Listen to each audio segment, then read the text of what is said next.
Hey everybody, Brett Tadlock here, TN Artist. I want to thank you for stopping by my channel. If it's the first time that you've been here, I hope you get something out of it. Make sure to leave a comment below with any questions or anything else that you need about this. If you've been here before, welcome back. And today's lesson is kind of a quick overview of what I did for my patrons over on Patreon.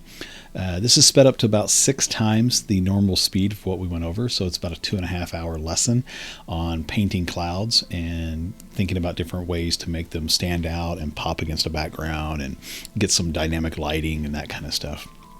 So that's what I went over there. If you're not a patron, I hope you'll consider doing that. It's only $3 a month and gets you pretty much unlimited access to paintings, get you discounts on Gumroad products like my custom brushes and stencils and all that fun stuff. But there's a lot of information and a lot of lessons over there. So I think you get a lot of it, especially for, like I said, $3 a month. You can't really beat it. But we cover everything from like ArtRage and Rebelle and Procreate and that kind of stuff on using those. I tend to do a lot of ArtRage because a lot of my patrons have ArtRage and they ask about how to use it. And I like it because you can get a much more painterly look from it. At least I think so. I think it works best, especially if you're just starting out in digital painting. It's a good place to start because it's very intuitive.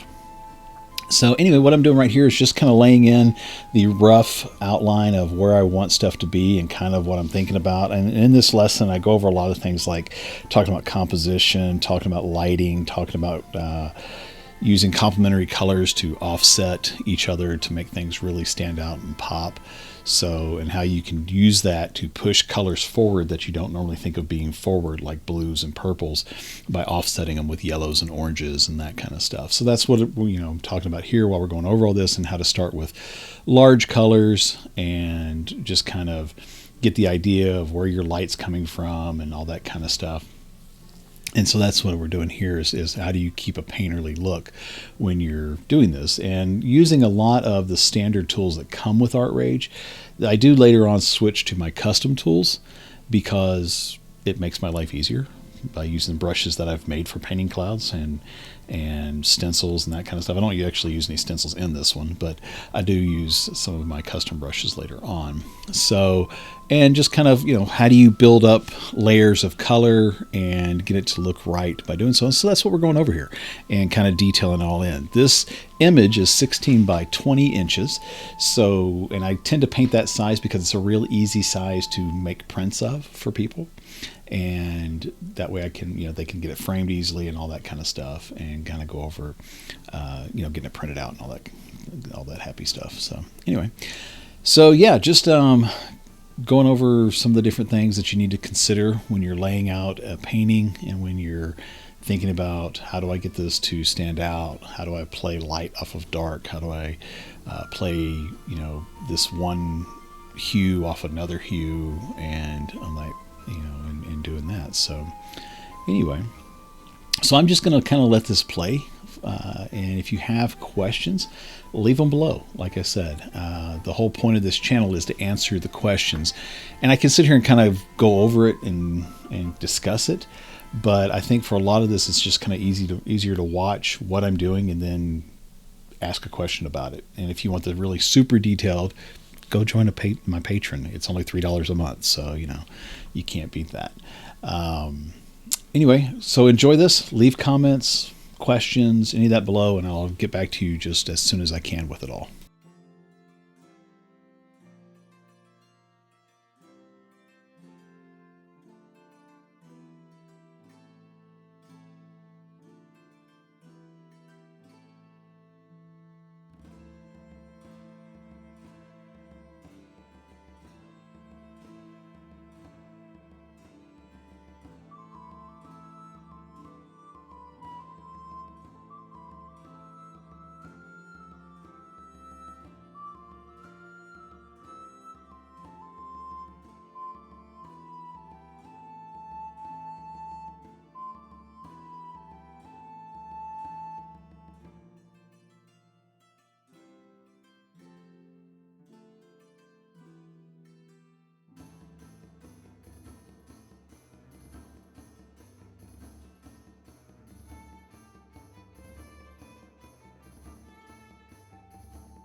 All right, so here we are, kind of wrapping it up and using some of the stuff that comes with ArtRage, like these sticker tools for and brushes that make these birds, and how to make those look interesting off in the distance, and play around with it and contort them and all that stuff. But as you can tell, a lot's been covered in this, discussing how to make rain look like it's off in the distance, how to use trees and atmospheric perspective, and all these different things to really kind of give some scale to the painting and make it look interesting. And right here, what I'm doing is just going through the final bits and pieces to clean up any issues that